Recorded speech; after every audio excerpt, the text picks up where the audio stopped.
Reflexão da liturgia da palavra do quarto domingo do tempo do Advento. Estamos às vésperas do Natal do Senhor. Esse é o quarto e último domingo do tempo do Advento. Já sentimos bem perto de nós os sinais do nascimento do Salvador, aquele que entra no mundo para salvar o mundo, como nós vemos na segunda leitura de hoje. É Deus que vem pequeno, de um lugar pequeno, para engrandecer os pequenos e o mundo pisado por tantos opressores. Ele vem trazendo esperança e quer que nós também sejamos anunciadores dessa esperança, dirigindo-nos apressadamente ao encontro dos que perderam ou estão perdendo a esperança. Na primeira leitura, o profeta Miqueias anuncia que da pequena Belém sairá aquele que haverá de ser chefe de Israel e que governará o mundo com justiça. Alguém de origem antiga, ou seja, escolhido antes de todos os tempos, mas que viria ao mundo como ser humano, nascido de uma mulher, de uma mãe que o daria à luz. Enfim, o profeta anuncia o nascimento daquele que viria trazer a paz ao mundo, governando com a própria força de Deus e com a majestade do nome de Deus. Ele estenderia seu poder até as extremidades da terra. Ele próprio seria a paz, diz o profeta, ou seja, em outras palavras, seria o próprio Deus. Todas essas características são atribuídas ao Messias, o Cristo de Deus, Jesus. Assim, esta leitura, às vésperas do Natal, lembra que a profecia se cumpriu.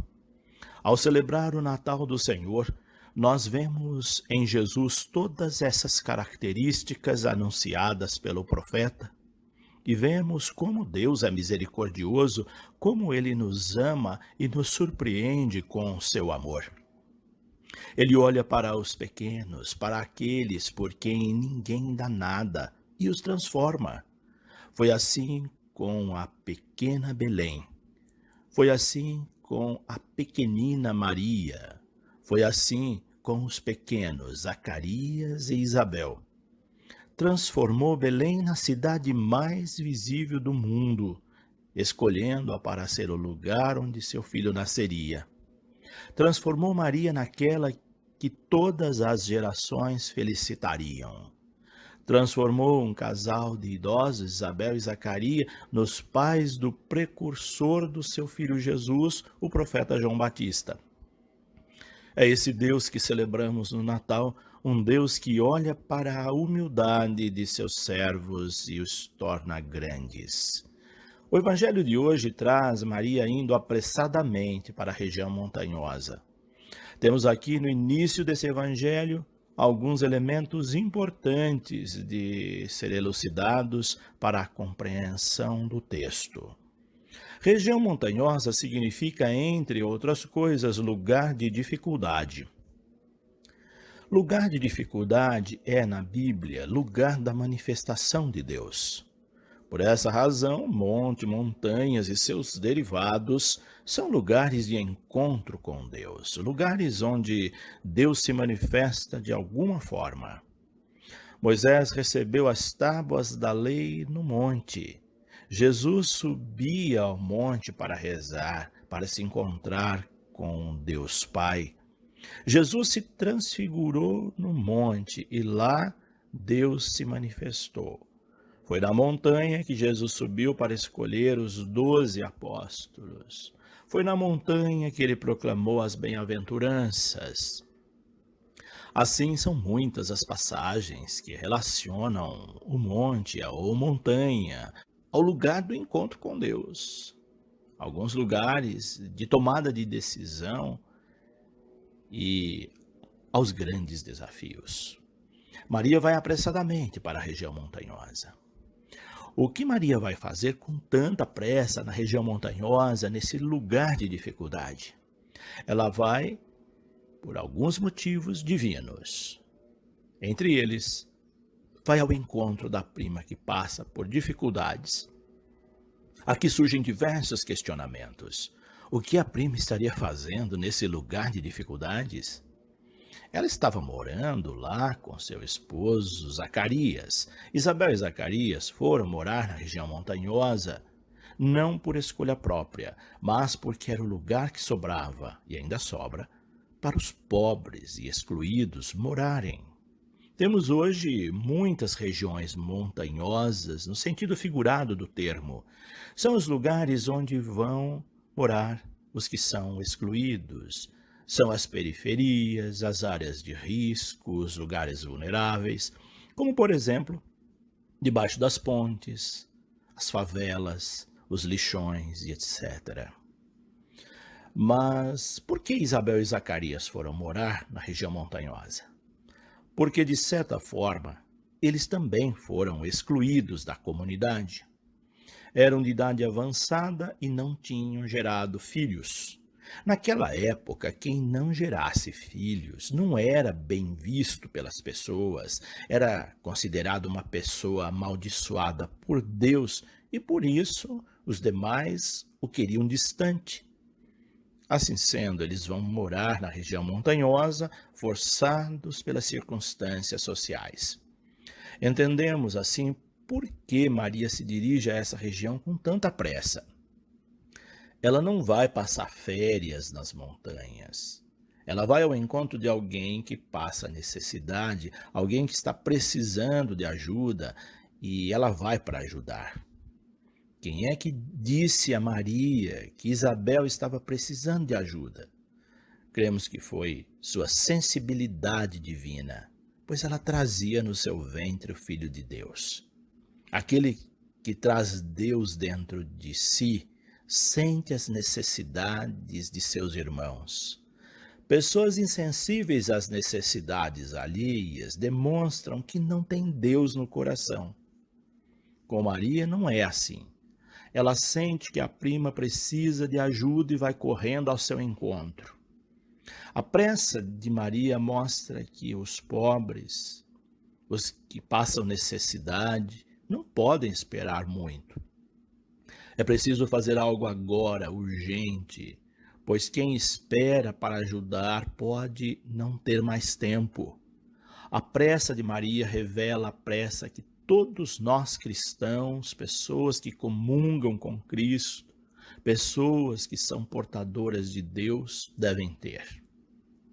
Ela nos ensina com esse gesto a ter sensibilidade e a perceber a necessidade, as urgências das coisas e assim fazer algo para mudar. Quando ela chega a esse lugar de dificuldade, entra na casa de Zacarias e saúde Isabel. Essas expressões são profundamente reveladoras. Primeiro, ela entra na casa, ou seja, Maria entra na vida de Isabel e Zacarias para transformá-la. Entrar na casa aqui significa muito mais que os simples gestos de entrar numa casa. Significa entrar na vida, participar da vida daqueles que necessitam, no caso, Isabel e Zacarias. Eles representam bem mais que um casal em dificuldades. Eles representam uma categoria de excluídos, de necessitados, de pessoas que precisam de ajuda. Saudar lembra o gesto de estender a mão e cumprimentar. São gestos simples que fazemos todas as vezes que vamos à casa de alguém ou quando cumprimentamos uma pessoa. Mas aqui esse gesto ganha significados teológicos. Saudar significa estender a mão. Estender a mão significa ser solidário, significa ajudar, significa fazer algo de concreto para quem precisa. Todo gesto de solidariedade é gesto epifânico, pois revela a Deus. Foi assim, com esse gesto de Maria, que ela revelou Deus para a prima Isabel.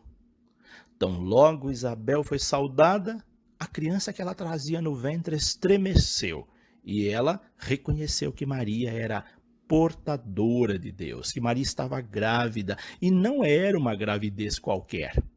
Ela reconheceu através desse gesto que Maria trazia dentro de si Deus. Somente quem traz dentro de si Deus é capaz de gestos tão grandiosos, tão generosos.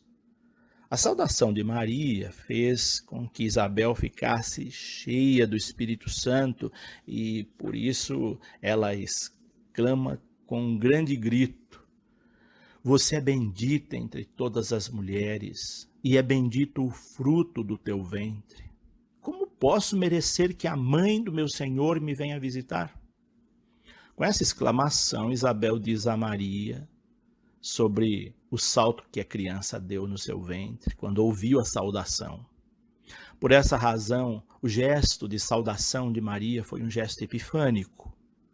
O Espírito Santo revelou a Isabel sobre a gravidez divina de Maria.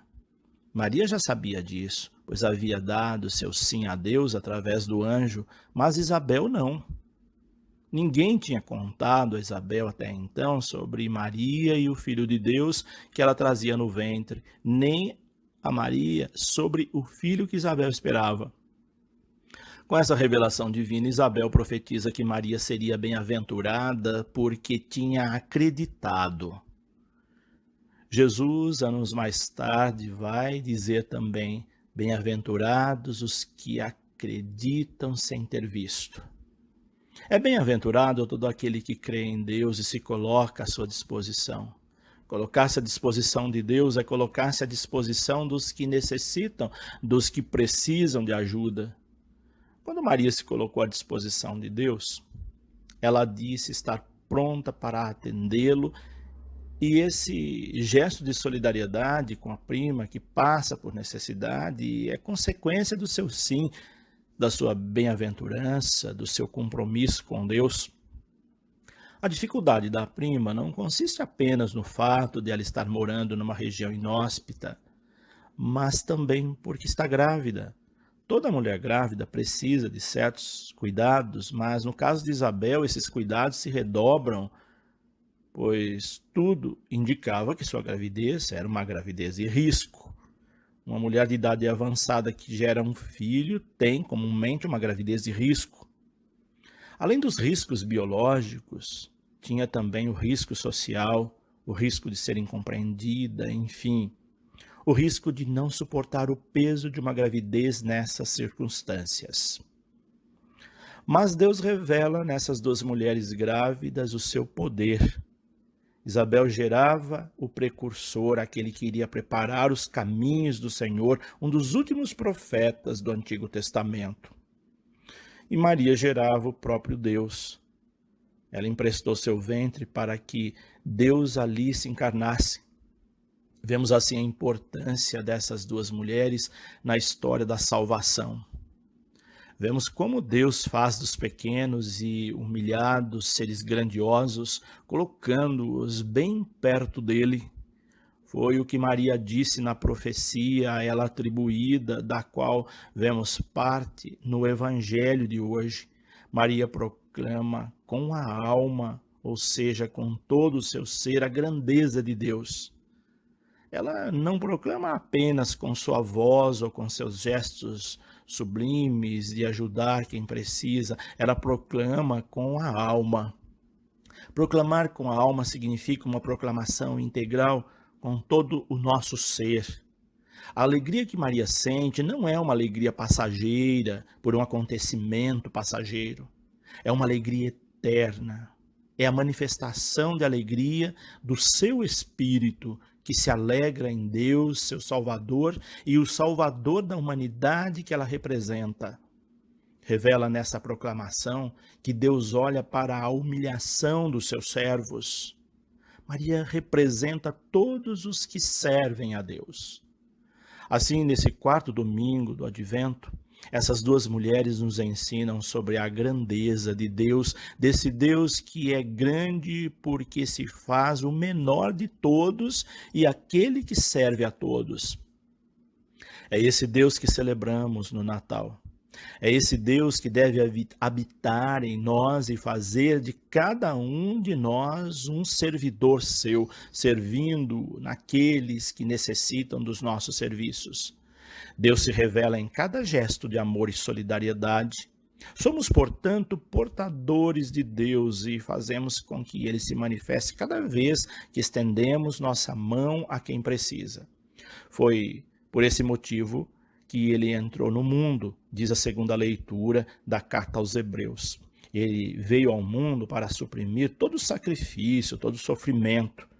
Por isso ele nasceu dentro de uma família de sofredores e se revelou entre os pequenos e sofredores, como vemos na liturgia do Natal. Ele veio ao mundo para fazer a vontade do Pai e para nos ensinar a fazer também a vontade de Deus. Vimos no Evangelho que Maria é mestra nesse ensinamento. E nós, estamos fazendo a vontade de Deus? O Natal só vai acontecer verdadeiramente se nós fizermos a sua vontade. É isso que Maria nos ensina. É isso que toda a liturgia desse tempo do Advento nos ensinou. Preparemo-nos então para o Natal, fazendo a vontade de Deus, colocando a serviço dos que necessitam, dos que precisam de ajuda. Deus abençoe a todos. Padre José Carlos Pereira.